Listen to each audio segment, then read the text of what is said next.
Hi everyone, my name is Aisha Shah. I am the Director for Special Political and Decolonization Committee, that's SPECPOL, at HMUN India 2016, and I welcome you all to the first HMUN India webinar on HMUN Rules of Procedure. This webinar is intended to give you an overview of the rules of procedure that will be followed at HMUN India, so that you know what to expect in terms of committee procedure, and you're more than welcome to ask queries regarding the same in the chat box. If you can't hear me at any point in time, please type it in the chat so I can troubleshoot it, hopefully fix any issue that might arise. And just a note before we start off, the complete HMUN India rules of procedure is in a document known as Guide to Preparation. That will be available on the HMUN India website, so please be on the lookout for that and read it before you come to conference, because that will contain in detail all the rules of procedure that we will be following at HMUN India. Because this is a webinar, I won't be able to go over each and everything that's in rules of procedure, but I'll go over the main points and make an effort to give you guys at least the minimum level of acquaintance with rules of procedure that you should have before you step into committee. But please do go ahead and refer to the entire document so that you're well prepared. Great.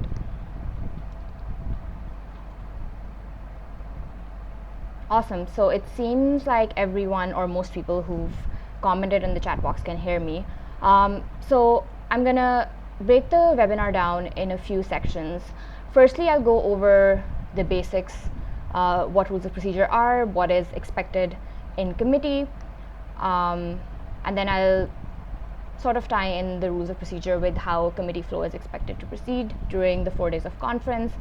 I'll be talking about the documents that delegates will be expected to present, and then in the end I will go over a few nitty-gritties of other terminologies that are incorporated in committee, and then I'll leave sufficient amount of time to address any questions that you guys may have.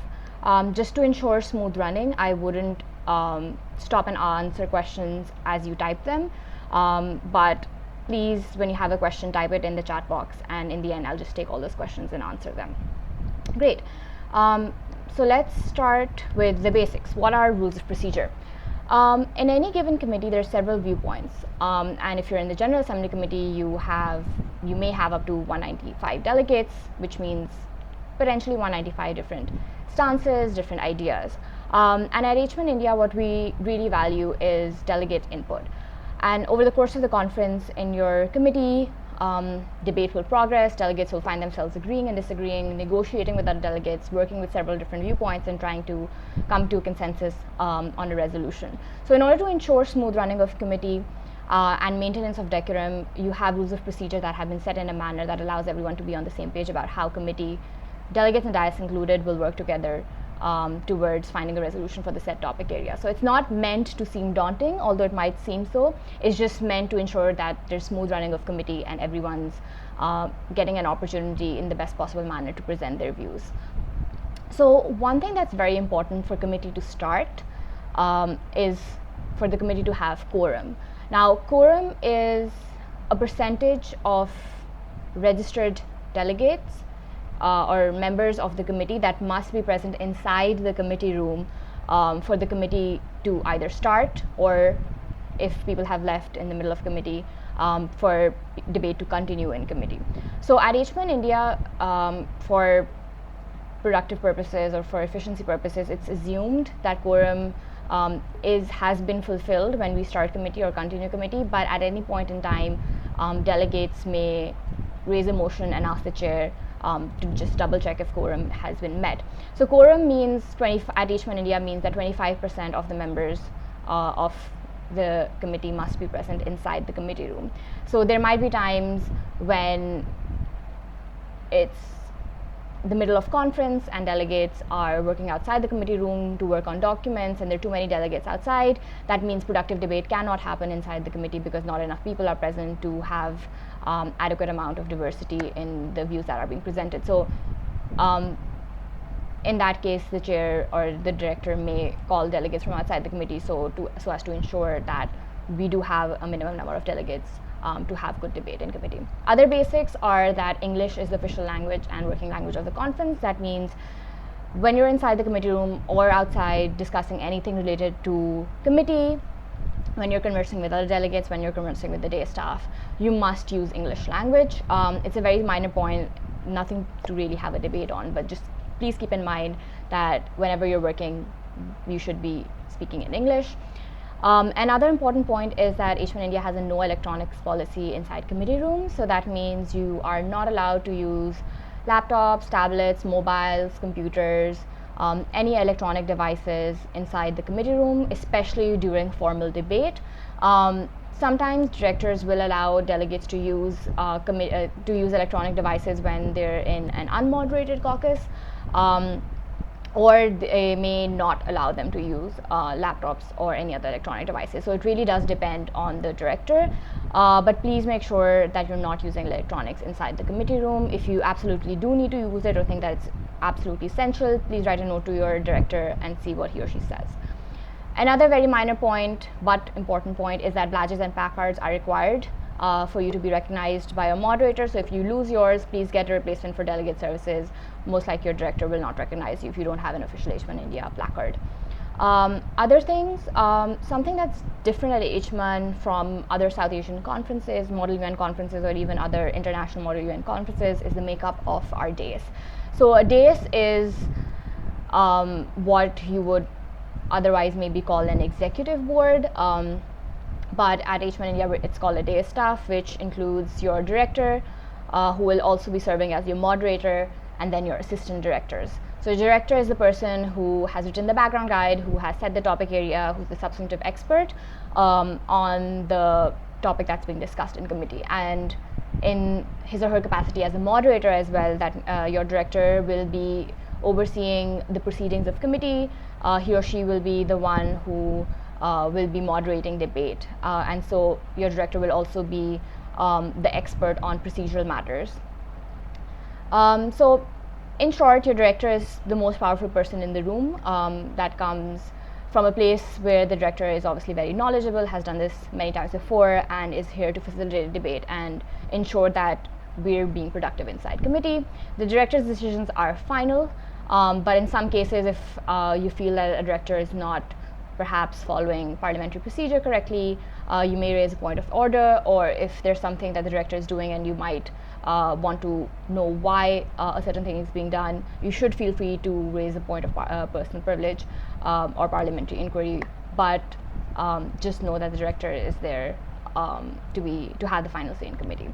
And then one thing to note is that even though this is a webinar on HMUN India rules of procedure, sometimes these rules may be modified by directors to ensure more effective running of their individual committee.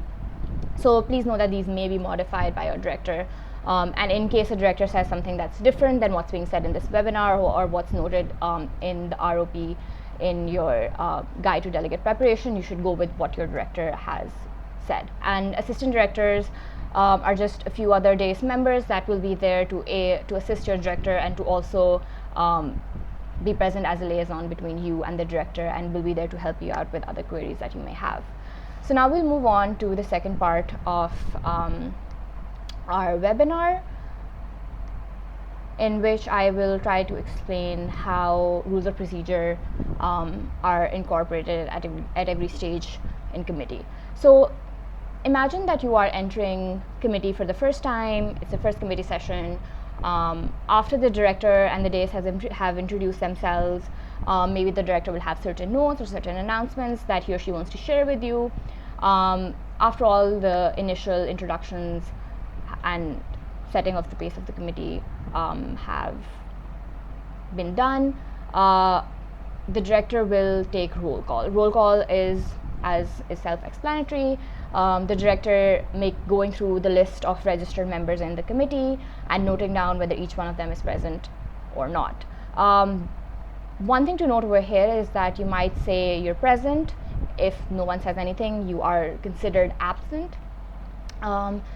You might also say you're present and voting. Now, one thing to note in that case is present and voting obligates you to vote during every substantive matter in committee during that committee session. So if it's the last session and you're voting on the draft resolution, and while taking attendance you said that you're present and voting, you may not abstain from voting. So that's something to keep in mind, and something that you should not overlook when you're saying present. So therefore, a lot of directors usually just recommend saying present so that you have that flexibility in case you don't want to vote yes or no for any substantive query.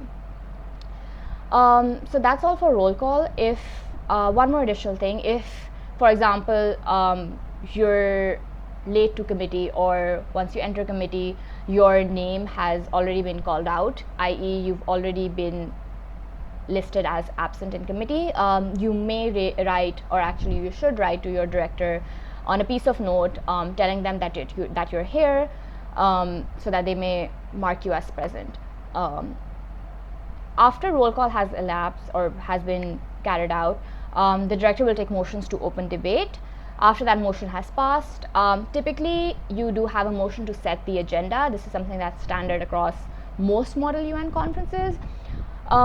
Specifically for HMUN India this year, since every committee only has one topic area, there is no need to set an agenda simply because the agenda has already been set. So one thing to keep in mind is once you enter committee on the first day, there will be no setting of the agenda or any debate for and against setting the agenda, because the agenda has already been set. Typically, after everyone's been aware of what topic has been set, which in this case everyone is already aware of, delegates start speaking on the general speakers list, which is in short also known as the GSL. The general speakers list is a forum where delegates can share their comments, their concerns, things they think are important, sometimes in a particular order of how they think the committee must discuss them or address them. They may raise questions to other committee members. And this was basically meant to be a general forum where you're not having concentrated debate on a focused topic, but you're generally raising points that you think are important for everyone in the committee to know. The default speaking time for the general speakers list speech is 1 minute, but delegates may raise a motion to amend the speaking time at the discretion of the director. Usually, the speakers on a general speakers list are selected at the beginning of the first session, where the director may ask all those wishing to speak to raise their placards, and the director may start calling out names of different delegates. The assistant directors most likely will be taking them down, and usually they're being projected on a projector screen in the committee room so that everyone's aware of the order in which delegates are expected to come up and speak. After a certain while, the director may stop calling out names or recognizing names, but in that it doesn't mean that director will not be taking more people for the general speakers list. Usually it just means that we're ready to hear people speak, and you should then send notes up to the day staff asking to be put on the speakers list. One thing to note is that once your name is on the speakers list and you haven't spoken, you're still waiting for your turn, you cannot send a note up to the day staff asking you to be re-added. So you can't have your name on the speakers list twice, or like you can't have your name active or waiting to be recognized on the speakers list. So once you're on the speakers list, you can only re-add your name after you've spoken and your name has been striked out. It's a very minor point, but something that just makes things a little messy, especially when sometimes general speakers lists in the General Assembly are 50 or 60 speakers long. Even after you have moved on to discussing things during moderated caucuses, and I'll be telling you guys more about that, delegates can still add their names to the general speakers list. Just know that speakers list is meant to be a general forum, and therefore once we've progressed enough in committee that there are certain aspects on which delegates are required to focus debate on, generally the committee does not go back to the speakers list again. And therefore, if your name is not being called out in the speakers list, know that that's because we're debating on the moderated caucus and the speakers list is there but not being used. So it's nothing to worry about. One thing to note for speakers lists is that they're different, that delegates are expected to fulfill the time that has been set. So you're expected to make a 1-minute speech if you're sticking to the default time. In case your speech ends before that 1 minute, you may yield the rest of your time to someone else, to the chair, or to questions. These yielding your time are called yields, and they are 3 yields that you can conduct, or 3 yields that you can make use of. Yields to the chair means that whatever your remaining time is, the chair will absorb it and debate will just move on to perhaps the next delegate who has been recognized. Yields to another delegate would mean that, say you've only given a speech for 40 seconds, you have 20 seconds remaining, this delegate says, I yield my time to the delegate of Azerbaijan. That means that the remaining 20 seconds will be given to the delegate of Azerbaijan so that he or she can come up and give a speech. And the third kind of yield is yield to questions, which means the delegate opens the floor to receiving questions from other delegates. For people to ask questions, they may raise their placards, and the chair will recognize delegates that may ask questions to the delegate who's speaking. These questions should be short and should pertain to the speech that the delegate has just made. And the delegate who has been speaking can only take 30 seconds to answer each question. And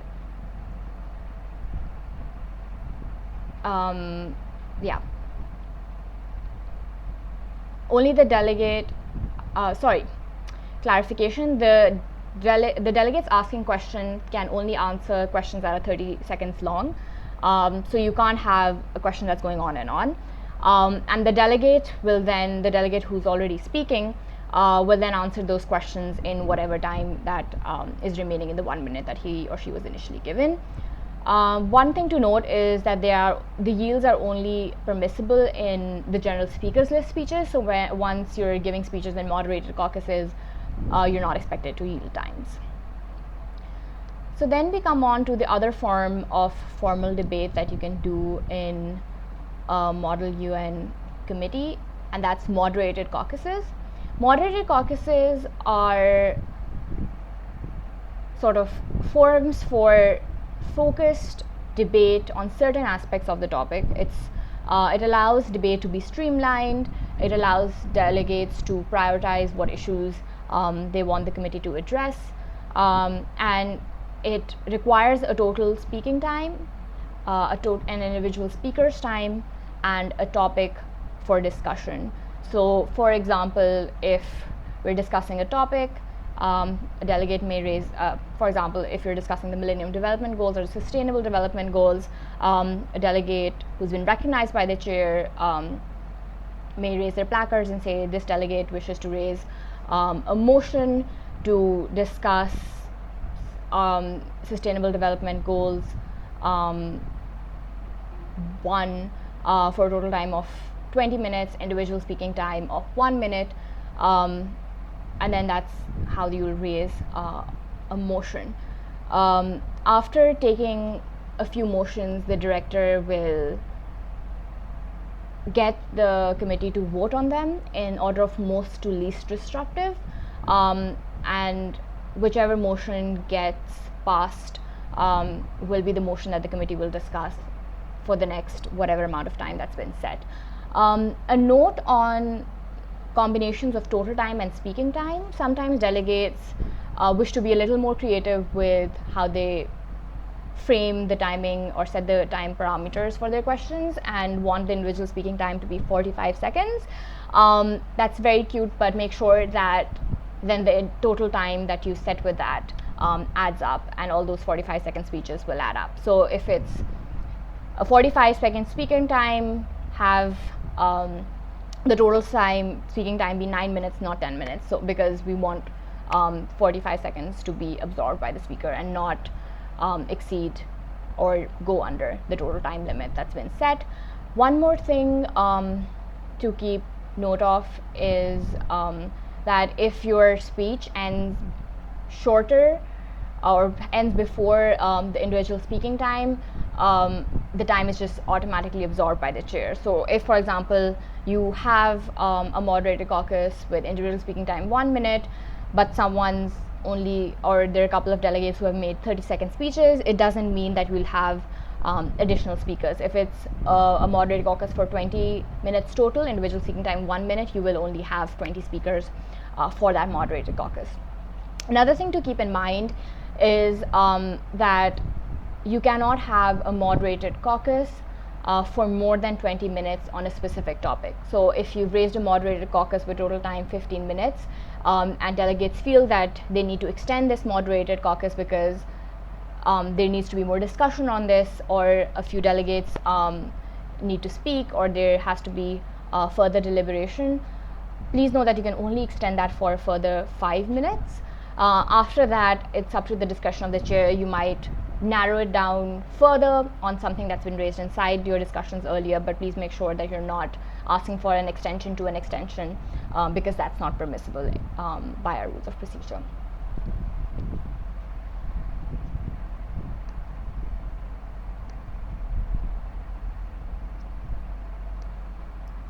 Great. So the third way in which delegates discuss ideas that are present in the rules of procedure are unmoderated caucuses. Unmoderated caucuses are basically a time for delegates to informally gather and discuss ideas.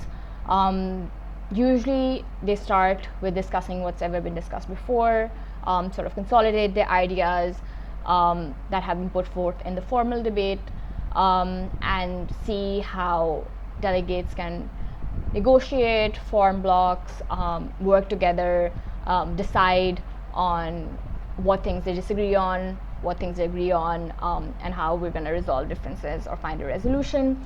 Unmoderated caucuses are also the time most delegates use to write working papers and draft resolutions, which are the documents that almost every committee has or expects to write at some point.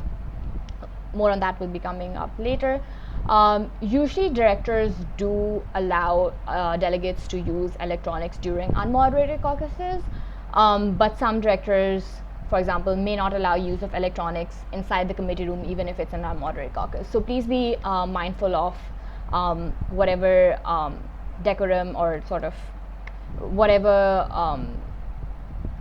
has been set by your director, and follow that decorum because the director is basically the boss of your committee. Another thing to note, just like moderated caucuses, is that unmoderated caucuses at one stretch cannot be more than 20 minutes more than 20 minutes long. Sometimes if the director feels that unmoderated caucuses are very productive and will be more productive in progressing the committee further than moderated caucuses, then a director may allow an unmoderated caucus or an extension to an unmod for more than 20 minutes. But again, that's at the discretion of the chair, and that's not something you should be expecting at all times. Other things that you should be expecting in committee is documents that you're expecting to write, present, / introduce, and then if it's the draft resolution, vote on it. And then at the end of every committee session, there's a simple motion to suspend debate, and at the end of the last committee session, you adjourn debate. So now I'm going to come on to documents that you're expected to write in committee. Again, if you have questions, please feel free to write them in the chat box. I will be answering them at the end. This is meant to be helpful for you, and obviously there are different questions that people have because there are many delegates who are first timers, many delegates who work with the different rules of procedure. So if you have something that you don't understand, or if it's something's unclear, please be sure to write it in the chat. So documents that you are expected to write or work on during committees are working papers and draft resolutions. Before we move on to what are the essentials of each, I just want to clarify two terminologies that are used around the Model UN world, and that's sponsors and signatories. Sponsors are authors of any document or people who have written that document. Signatories, on the other hand, are delegates who wish to discuss a certain document. At HMUN India, we do not have sponsors for either working papers or draft resolutions. It means that the director wants the debate to be productive and wants the committee to think as one body, and therefore it beats the purpose of it if we're sort of going down and noting who's written what on the top of our documents. The director is aware of who's working on what document, and delegates should be assured that their work is being recognized. However, we do not have sponsors written or recognized at the top of the document.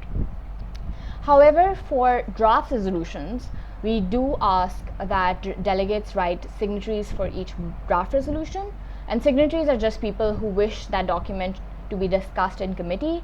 Please note that being a signatory to a draft resolution does not mean that you agree with each and everything that's mentioned in the document. It also doesn't mean that you can't be a signatory to more than one document. So if there are multiple draft resolutions that you think are good or have good points, and you agree with parts of them, but not other parts of them, feel free to be a signatory on multiple draft resolutions, because that's just an indicator of this is a good draft resolution. This percentage of the committee feels that it should be discussed. So what are working papers? Working papers are the documents that you will be expected to write and to give to the dais in the first half of the conference, usually around the second day, but it might vary from committee to committee and director to director. Working papers are just an informal paper that gathers or consolidates ideas that have been discussed in committee.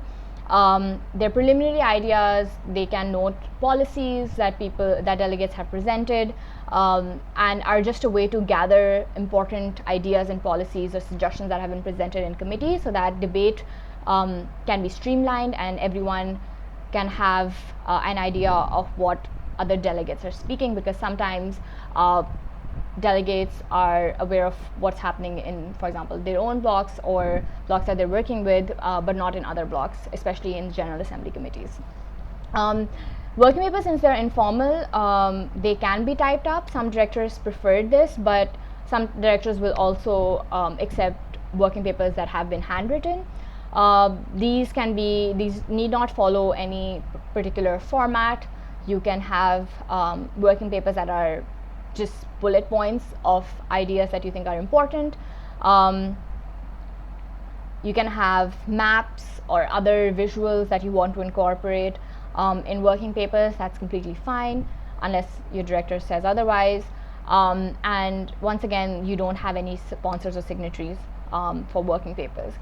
One thing to note is that directors may limit the number of working papers they will accept in committee, depending on the size of the committee, the kinds of discussions that are going on, and the pace at which the committee is moving.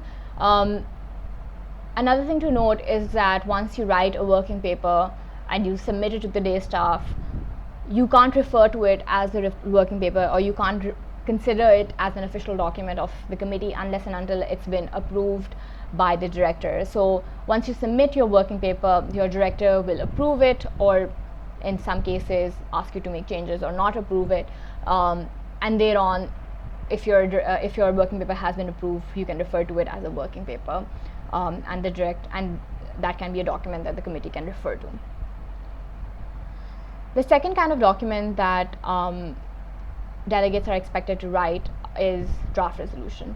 A draft resolution is the ultimate document that your committee is working towards, and it's supposed to be a comprehensive document that lays out issues that the committee has recognized, problems that it's recognized, solutions that it has offered, or proposes are ideas that it thinks are important for the international community to consider regarding the topic at hand. Again, directors usually limit the number of draft resolutions they will expect depending on committee size and the kind of discussions that have been going on. Sometimes directors may limit the number of pages a draft resolution can have, but again, that's subject to the kinds of committees you're in. Please note that draft resolutions have a specific format that they're supposed to follow, so it have preambulary and operative clauses, and you can find details of how you can format your draft resolution in the Guide to Delegate Preparation. One important thing is that while draft resolutions do not have sponsors, they do have signatories, and the list of signatories shall be alphabetized. So there's no scramble for who put in the most effort, hence their name should go on top. It's just a simple alphabetized list of how many people wish that this draft resolution or a particular draft resolution should be discussed in committee. For General Assembly committees, you are expected to have 25 signatories before a director will read your draft resolution or even consider it. For ECOSOC and regional bodies, it's 8. And for the Security Council or Historical Security Council, I believe it's 5 signatories. So once you submit your draft resolution to the director, he or she will read it, maybe ask you to make a few changes, or will accept it as is. Once the director has approved your draft resolution, only then can it be introduced to the committee. So please do not assume that if you've written a document, it seems nice to you, you've submitted to the chair, then automatically you can start talking about draft resolution 1.1 or 1.2. You need to wait for the director's approval, and the director will give it to you clearly before you can introduce your draft resolution. Please note that although usually we do not reject draft resolutions, there may be certain draft resolutions that directors may wish to not accept the first time they've been given or submitted. For that, reasons may vary, and the director will most likely discuss those with you. Sometimes the directors receive more draft resolutions than they have said that they will accept. This typically happens in General Assembly committees all the time, and in most of those cases, there's a lot of overlap and a lot of similarities between different draft resolutions. And in order to be productive as a committee, sometimes directors may ask or encourage delegates to merge. So these are just small points that you should keep in mind and be open to when you're writing draft resolutions or when you're submitting them and waiting for their acceptance. So after draft resolutions have been approved, it's important that draft resolutions are introduced to the entire committee.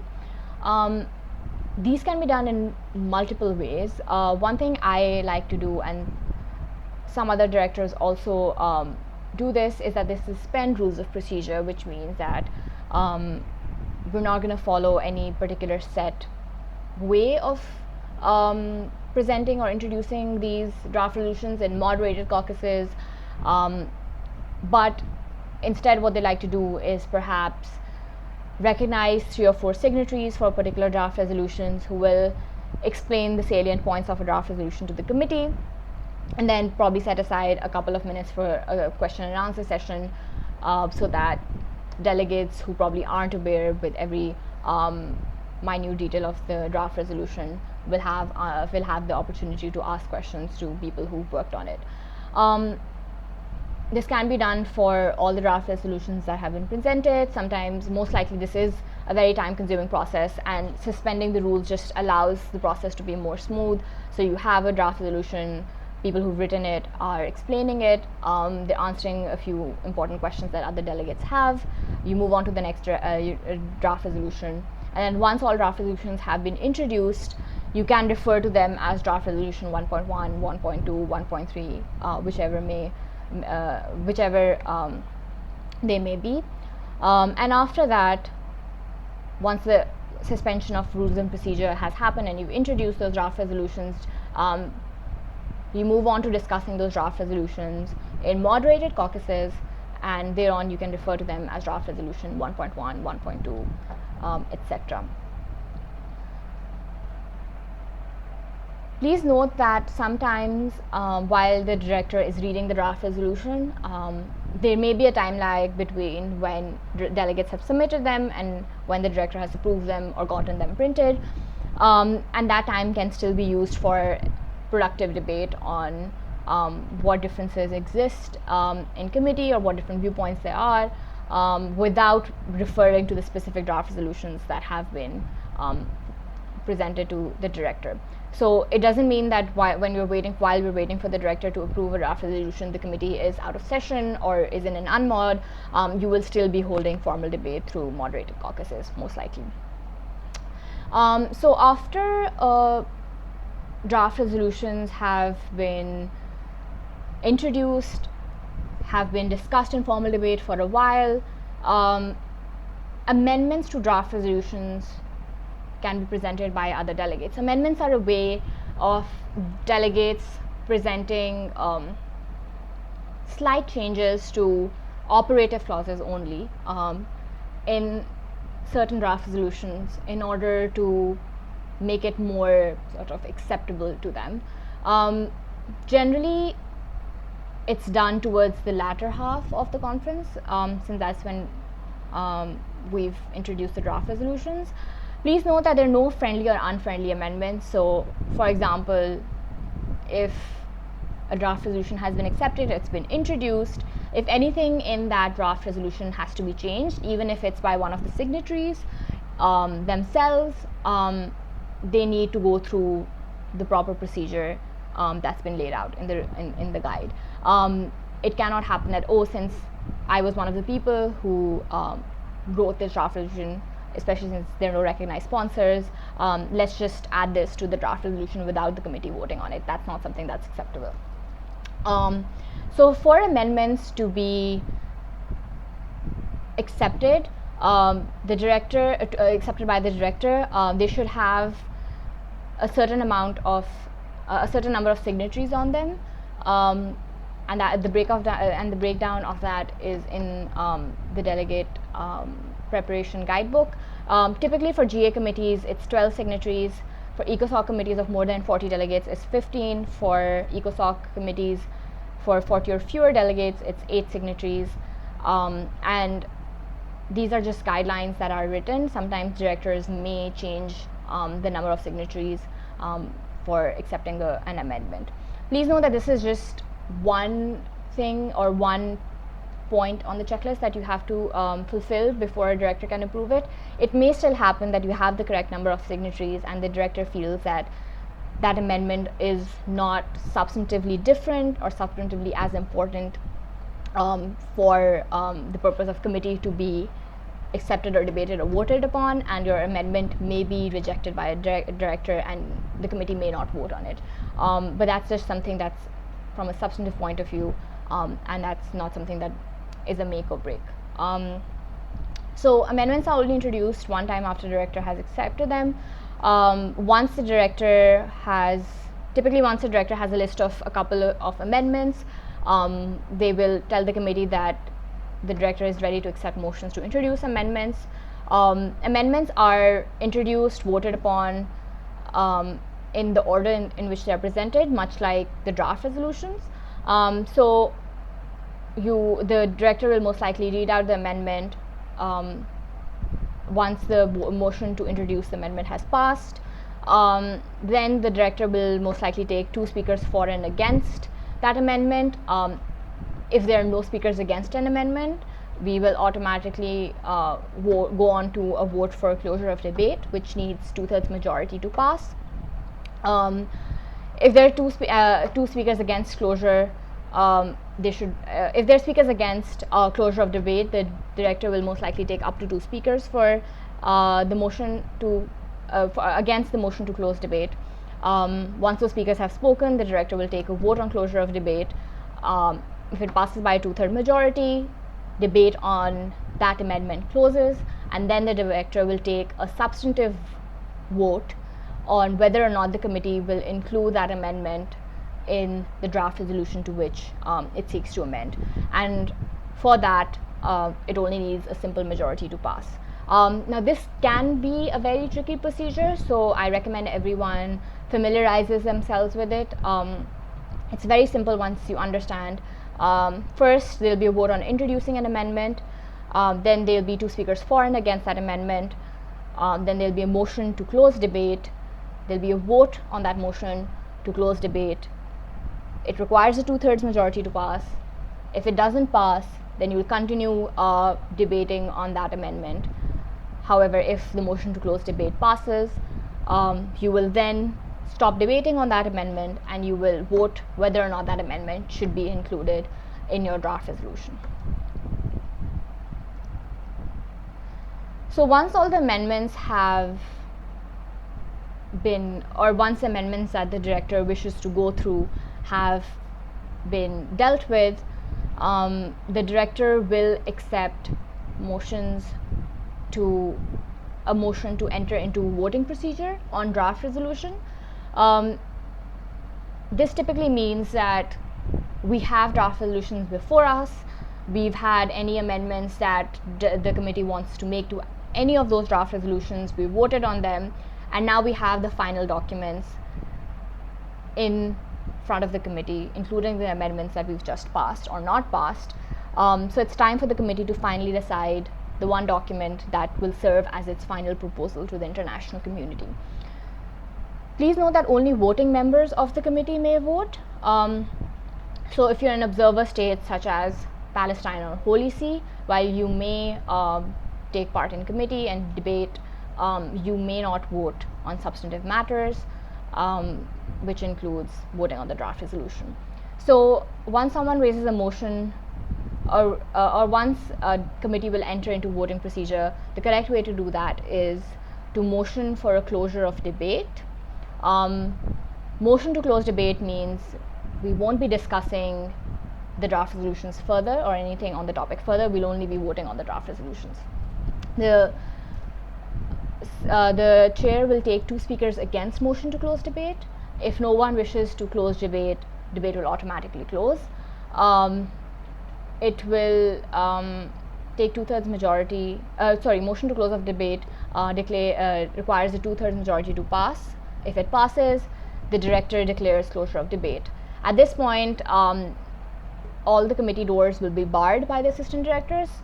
All non-committee personnel and faculty members will be asked to leave, and they may not enter or re-enter the committee room until the voting procedure has elapsed.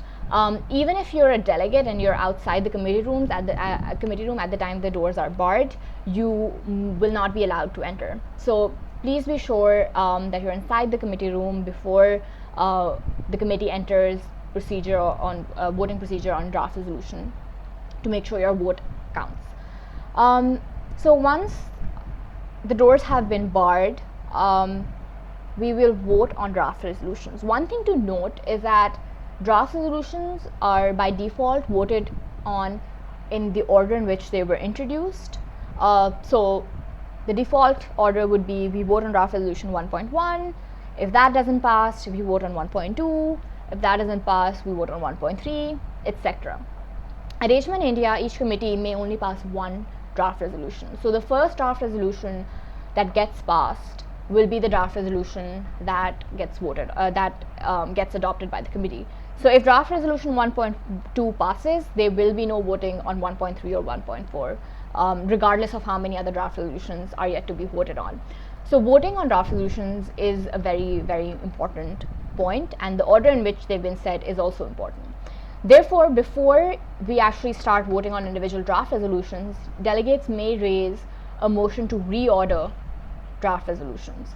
So a delegate may raise a motion to reorder draft resolutions to draft resolution 1.3, 1.1, 1.2. Another delegate may raise a motion to reorder draft resolutions as 1.2, 1.1, 1.3. And this can go on, and delegates may raise motions to reorder for as many permutations as is possible, given the number of draft resolutions that have been introduced in committee. Directors will take every motion to reorder that's been presented, just because this is such an essential part of deciding what the proposal of the committee will be.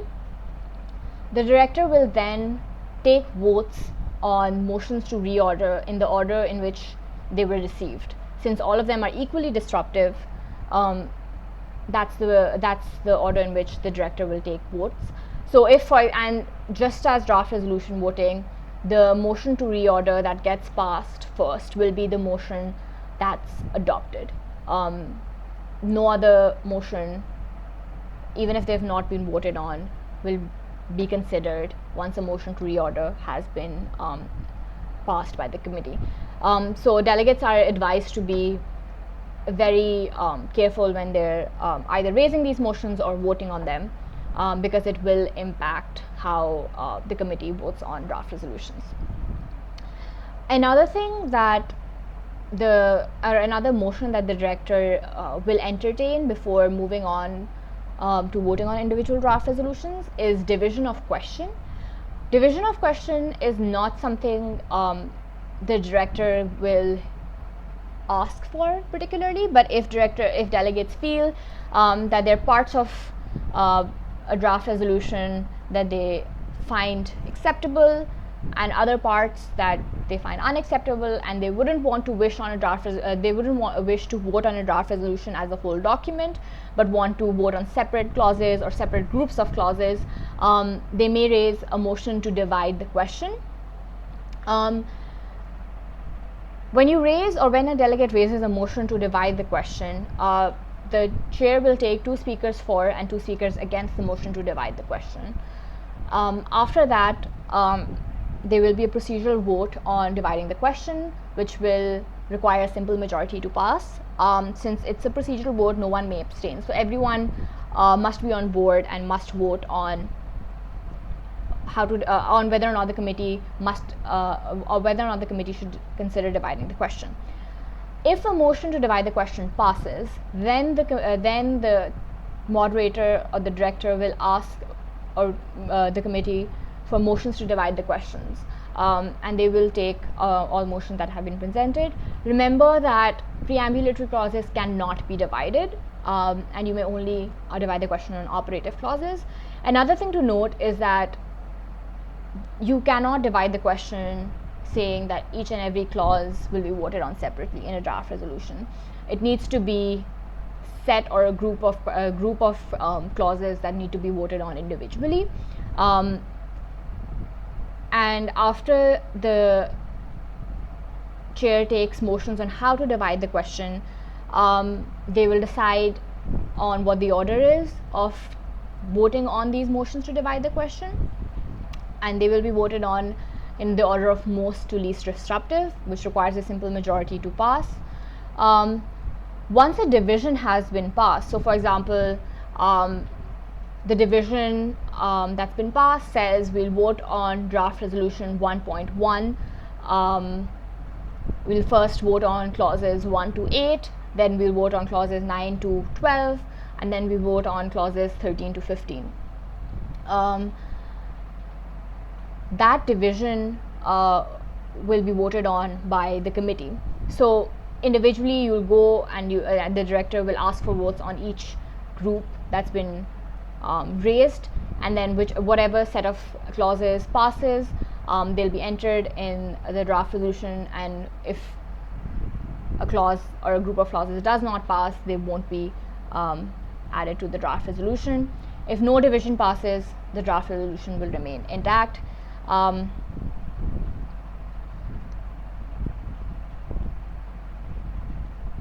After the division of the question has taken place, you'll go on to voting on the final document as a whole, including whatever's been either accepted or passed into it, and excluding everything that hasn't passed.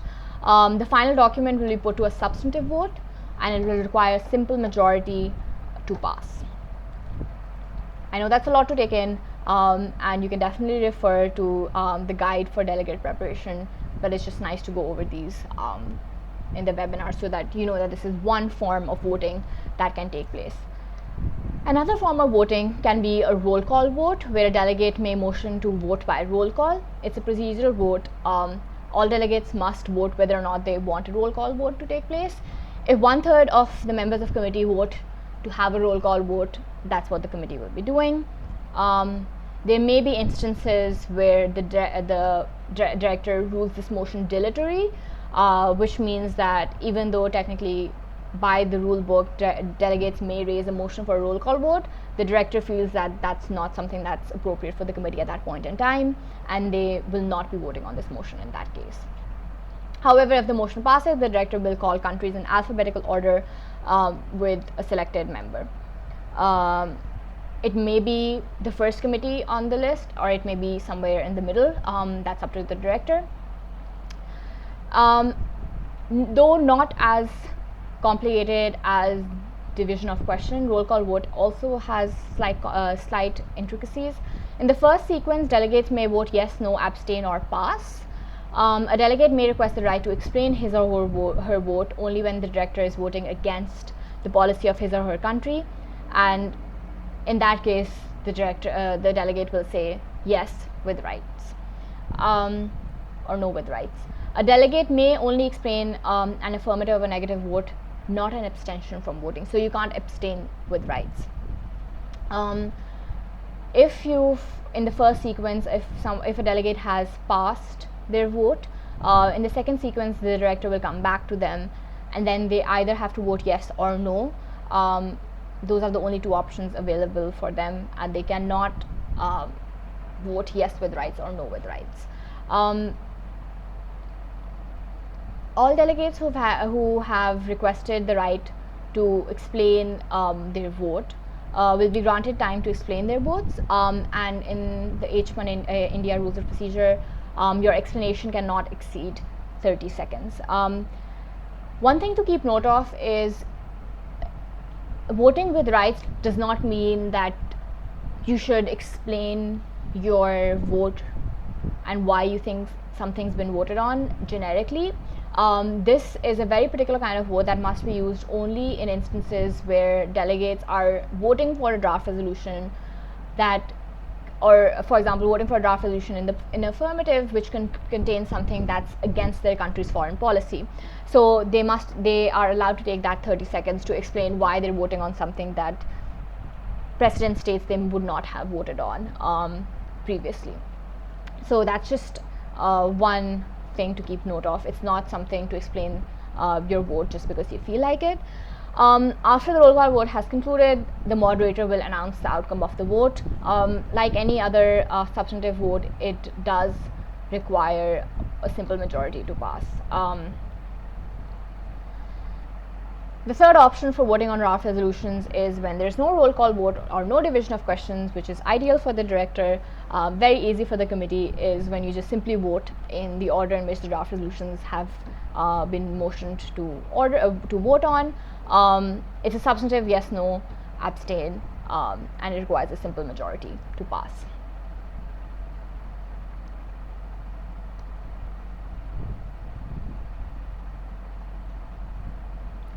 Okay, so that's all for documents and voting.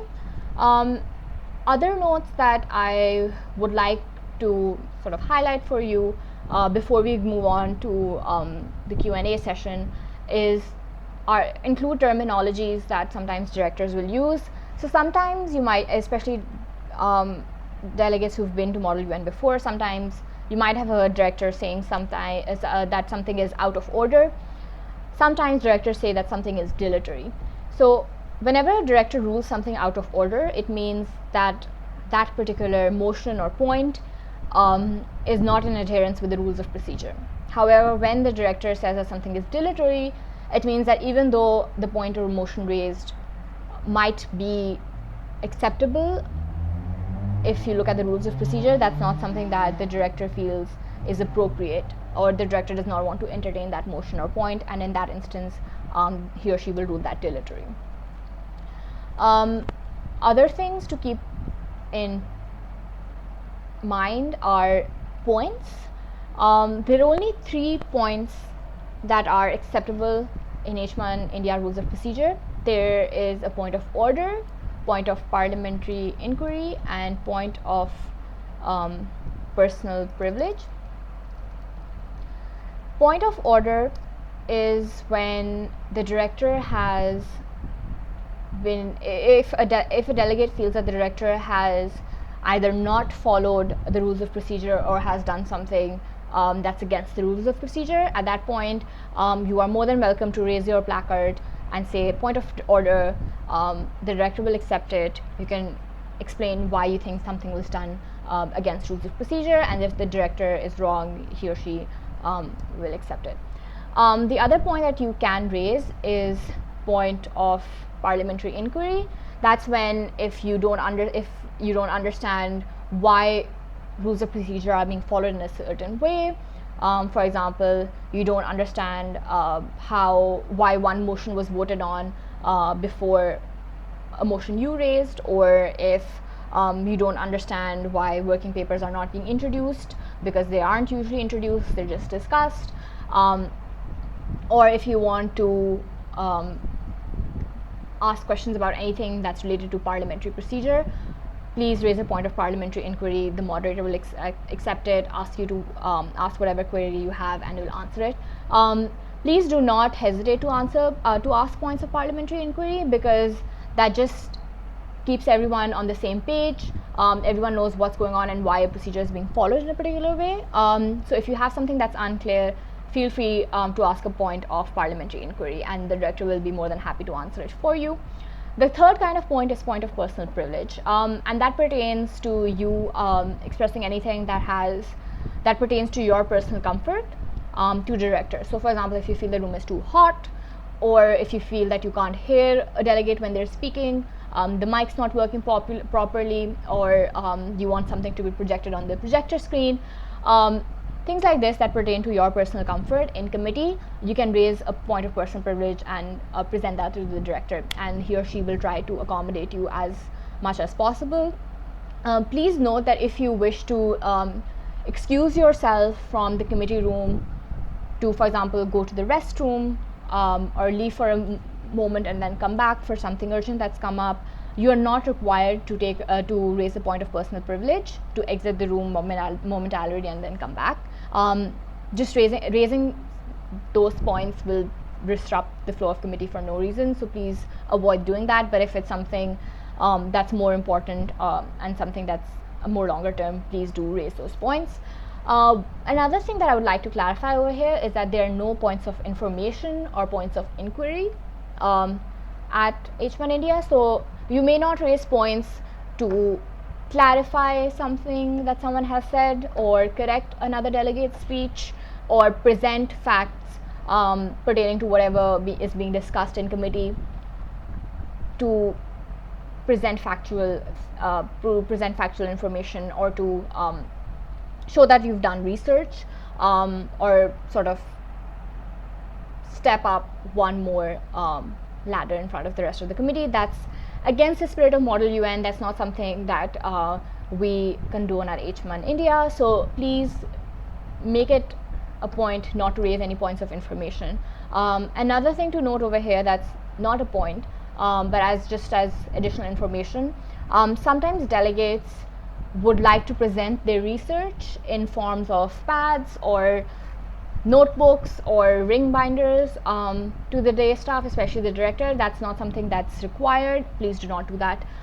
Your director does not have time to read through all of your research. We are confident that everyone who's in committee has put in the time and effort to learn about the topic, to formulate their ideas, to come up with creative solutions, and the best way for you to make use of that research is to share it with the rest of the committee in formal and informal debate, and work on other delegates to make sure that those ideas are refined and are then included in a final proposal that will be your draft resolution.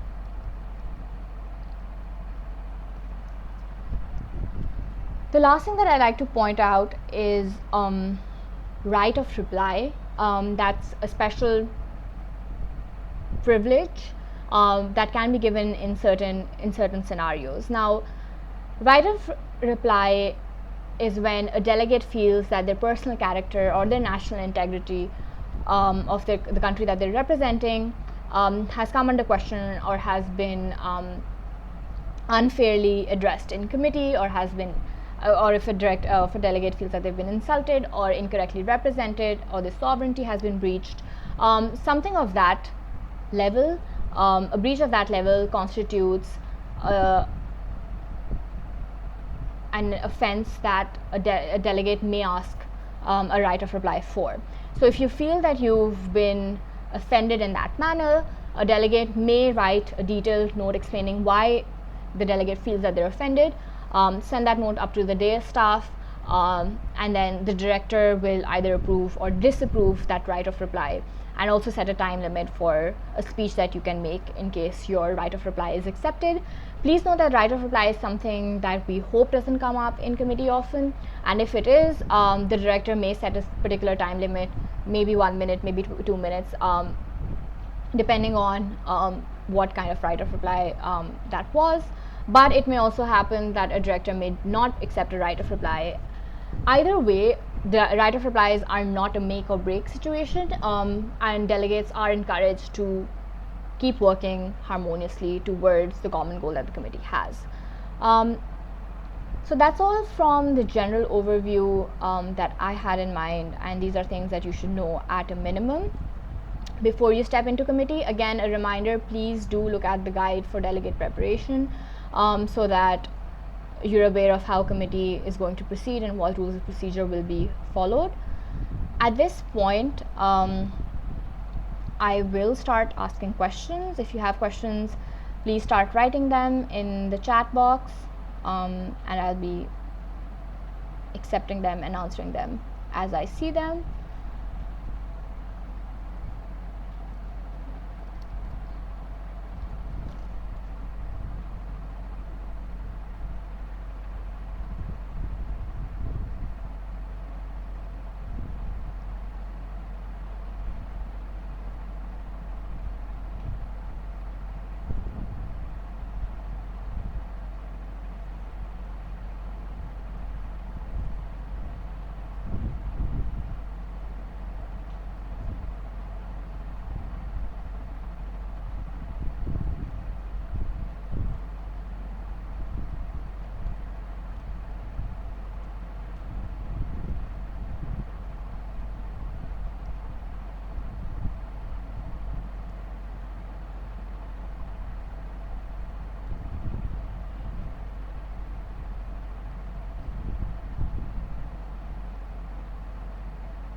Again, if you have questions, you can still keep writing them. I will be on live for as long as there are questions and queries that I can answer or address.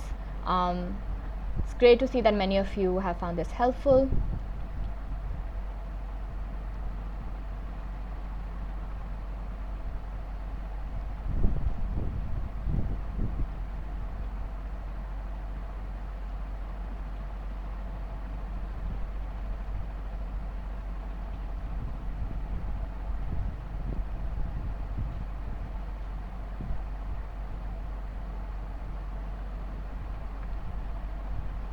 There's one question about the general speakers list.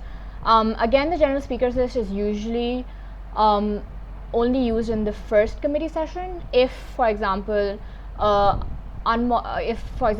motions for unmoderated caucuses and moderated caucuses fail, then the committee will move towards the general speakers list, and the default speaking time momentarily move to the general speakers list, and the default speaking time for the GSL will be 1 minute. It may happen that the director accepts motions to amend the speaking time, so it may go anywhere up to 1.5 minutes or 2 minutes, or if you want to reduce the speaking time, though that's usually discouraged or not accepted, that can also take place. But yes, that's a good question. The time for GSL can definitely be amended.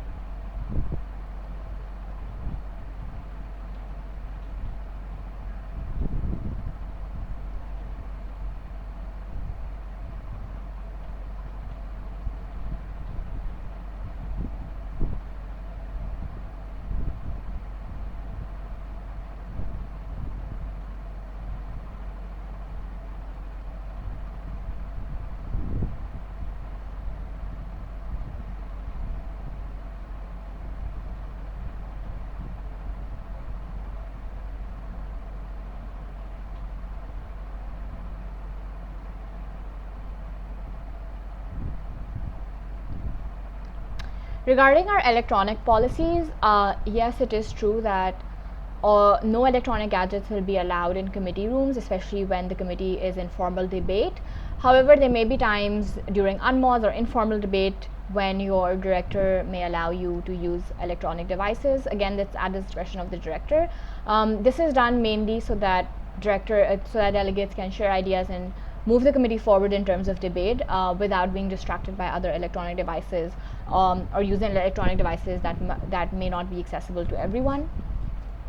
But do keep in mind that there may be directors who will allow you to work on electronic devices during committee session, especially if you're in an unmoderated caucus, or if you agree to go outside committee and do whatever you want on those electronic devices. Do whatever you want related to committee on those devices. Especially electronic devices are used to write documents such as working papers and draft resolutions. Most directors will accept only typed draft resolutions, since they're longer documents, they're documents that are more formal, that have to follow a particular format. So usually it's just more convenient for the entire committee for those to be typed out. But again, if you find that hard or inconvenient, please talk to your director and they may make alternate arrangements for you.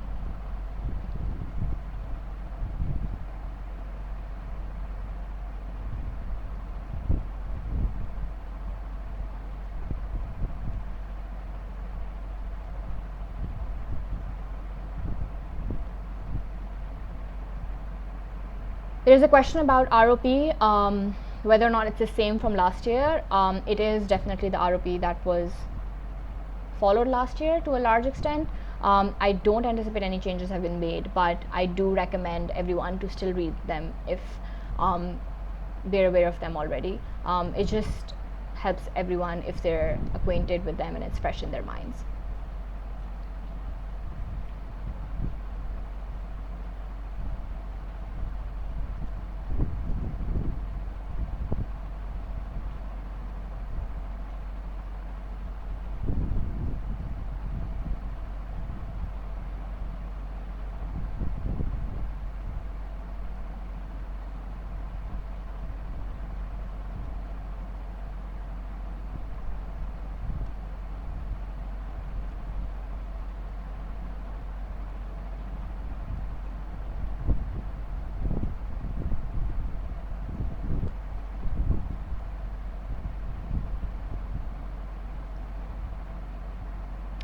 There are lots of questions about whether or not this webinar will be uploaded. Yes, the HMUN India team will be uploading this on their YouTube channel online, so you can definitely refer back to this later on. Also, there will be a second webinar on HMUN India Rules of Procedure by the director of IOC, Casey Gallagher-Smith, on Monday, August 1st, 9:30 p.m. Indian Standard Time. So if you've missed this one, or if you want just another perspective on rules of procedure, or want to interact with another director who's conducting a similar webinar, please feel free to join us for that.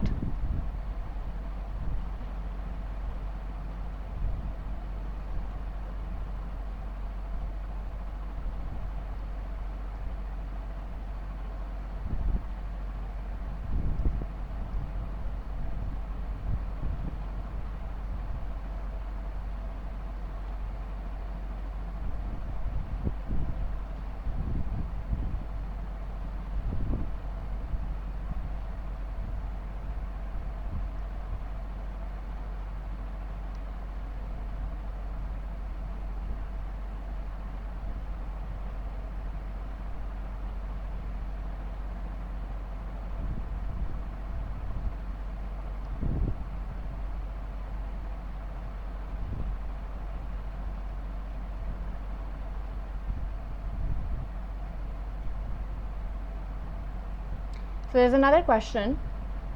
After the speakers list, should our moderated caucuses focus on the issue itself or focus more on the country's perspective on it? Since moderated caucuses will also have delegates, apart from the delegate who's raised that motion, speaking on the caucus, it should focus more on something that's related to the topic as a whole, typically, rather than focusing on a particular country or their stance on it. However, subject to how discussions are going on in committee session, they may pertain to certain countries' policies on a particular aspect of the topic. However, even if you're moving debate on a moderated caucus, you should try to keep it to focused aspects of the topic area that can be discussed by the entire committee, so that the debate can move forward.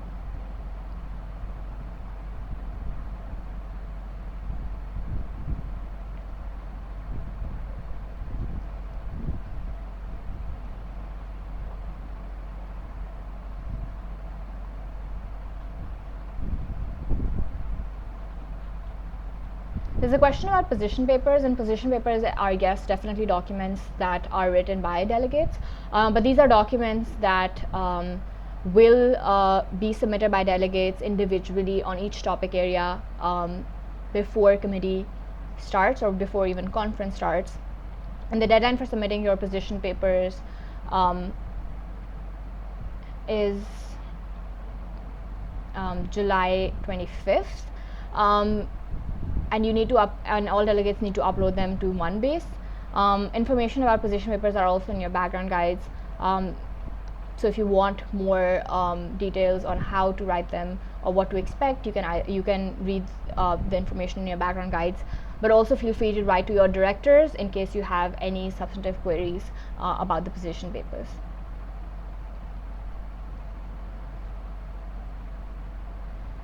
So there's another question about pointing out factual errors. The reason why we don't have any point of inquiry or point of information at HMUN India is because directors are aware of any factual errors that are made in committee, and the point of having a discussion formally or informally is so that the committee can move forward if there and they can discuss ideas on how to resolve the question at hand. Now, spending too much time pointing out other people's mistakes or pointing out factual errors is not as productive to the mission of the committee as would be discussing more pertinent ideas and streamlining the debate in a more productive manner. So that's why we don't have any factual errors. If you want to point out a factual error, you cannot do so using a point of order. You cannot do so using any other point. In short, please do not point out factual errors, since that just takes away time from constructive debate.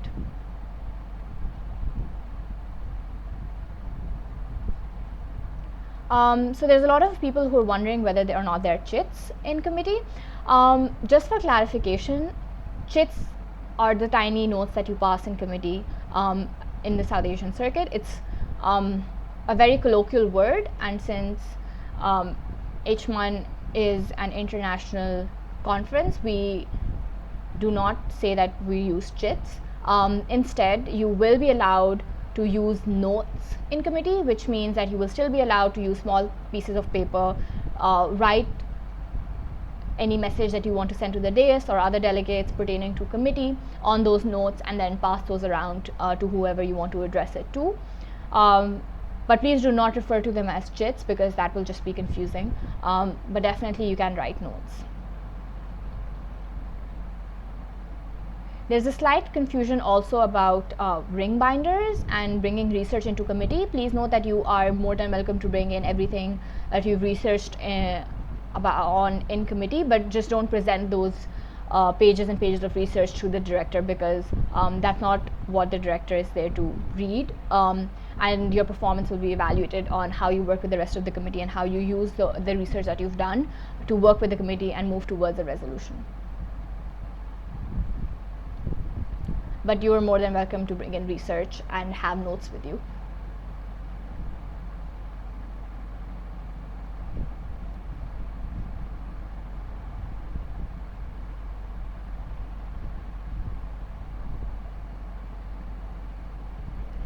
There's another great question about comments.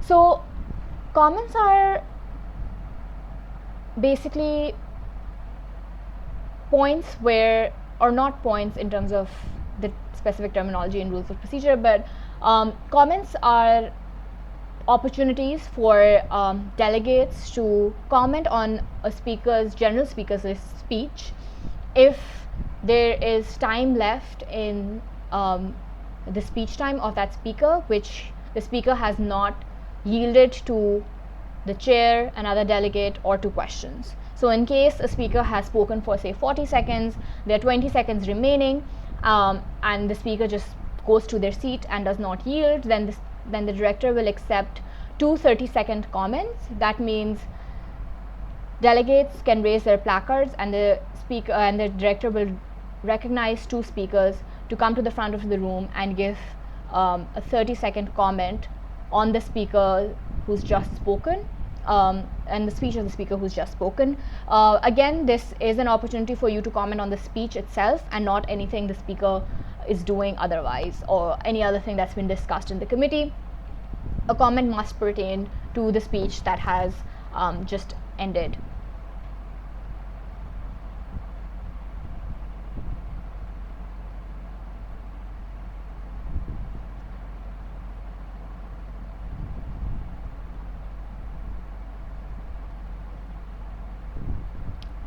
You can definitely bring in electronics inside the committee room as long as you're not using them and they're not switched on. You can bring them and keep them besides you when you're in committee room, but you're just not allowed to use them.